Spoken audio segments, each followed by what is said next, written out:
masasabi mo sa mga taong kung gumastos, kala mo milyonaryo, pero yung perang ginagastos nila, perang pinaghirapan ng magulang nila? Life is good!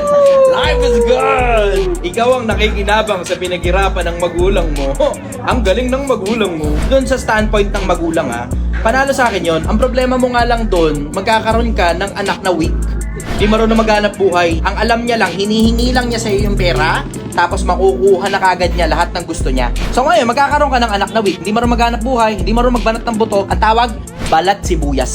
Pero, to the contrary, pwede mong pakinabangan yun. Ikaw ngayon na anak nung ganong klase ng magulang, meron ka ng leverage. Consider mo, may leverage ka na. Meron ka ng springboard na kung yung iba kailangan pang maglakad para makarating from one point to another, ikaw may springboard ka na.